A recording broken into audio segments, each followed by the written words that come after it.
आवाम इस टाइम पे बहुत ज़्यादा मुश्किलात का शिकार है। जगह जगह शहर के अंदर अफरा तफरी है।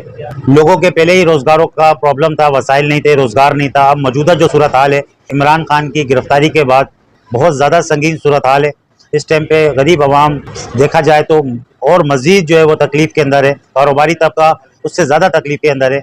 हुकूमत पाकिस्तान से इल्तिजा करता हूँ कि जो सूरत हाल है इसको फ़ौरन कंट्रोल में लिया जाए ताकि आवाम के लिए कोई रिलीफ पैदा हो। मुल्क जो है वो भी इस कंडीशन में नहीं है कि ये सूरत हाल मज़ीद आगे की तरफ जाए। पहले ही जो है वो महंगाई की शरह 42% हो चुकी है, आवाम तकलीफ़ में परेशानियों में है और अब मज़ीद इस तरह की जो सूरत हाल है इससे और मज़ीद जो है वो परेशानियाँ आवाम की बढ़ गई हैं। 48 घंटे से ऊपर हो चुके हैं, अभी तक इंटरनेट सर्विस बंद है, जिससे कारोबारी जो लोग हैं उनको अरबों रुपए का नुकसान हुआ है।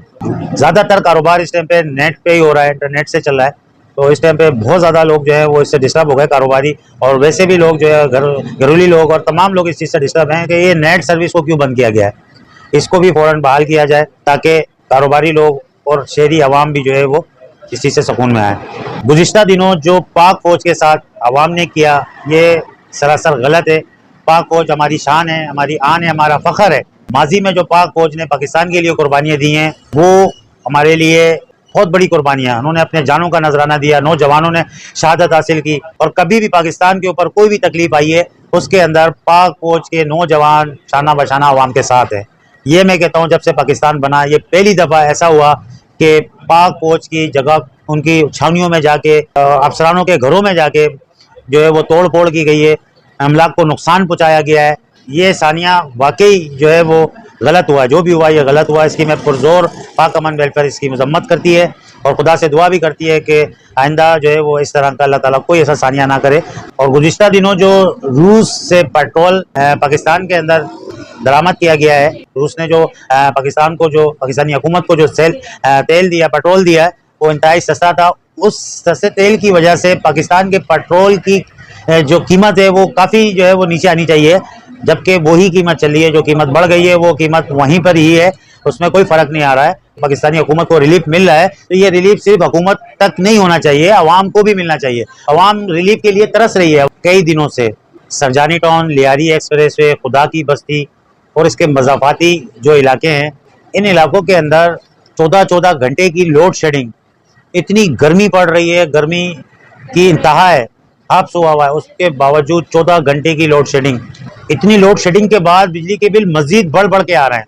कोई पूछने वाला नहीं है, कोई भी हुकूमत का कोई भी ऐसा इदारा नहीं है कि इनसे सवाल करे कि भाई लाइट भी नहीं है उसके बाद बिल इतने ज़्यादा क्यों। एक एक घर के बिल 10,000 15,000।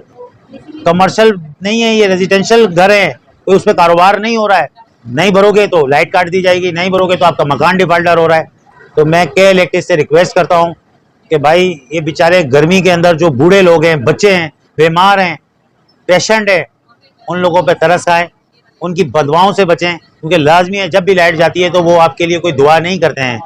मैंने अपने कानों से सुना है कि जब भी कहीं लाइट गई है, जिस भी जगह पे मैं बैठा हुआ हूँ, तो वहाँ पर उन्होंने अच्छे अल्फाजों में के इलेक्ट्रिक को याद नहीं किया है।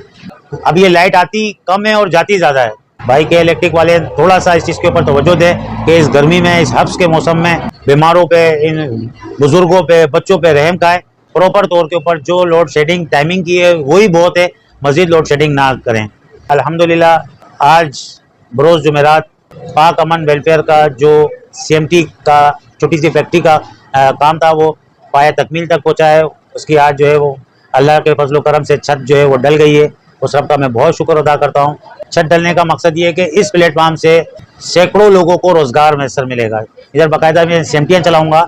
अभी मैंने गुज़िश्ता दिनों में लोगों को मशीनें दी हैं, सिलाई मशीनें। अब यहाँ पे बाकायदा पजामे हो गए या नगों का काम हो गया या थैले की सिलाई हो गई, यानी कि आसान आइटम जो घरों में बैठ के आराम से खवातीन कर सकती हैं और घर में बैठ के 500 800 हज़ार रुपये बना सकती हैं, इतने पैसे बना सकती हैं कि उनका किचन का खर्चा चल जाए। तो ये एक निज़ाम इंशाअल्लाह ताला का ऐलान किया था, जिसके ऊपर मैं और मेरा रब था मेरे साथ। आज अल्हम्दुलिल्लाह मैं उस रब का बड़ा शुक्रगुजार हूँ कि उसने जो है वो मेरा साथ दिया और आज ये काम हमारा छत का पाया तकमील तक पहुँचा है। और इंशाअल्लाह अनकरीब ये सिस्टम हमारा ऑन हो जाएगा। वैसे ये काम हमारा चल रहा है और अब बाकायदा जो है वो बड़े पैमाने के ऊपर ये काम चालू होगा।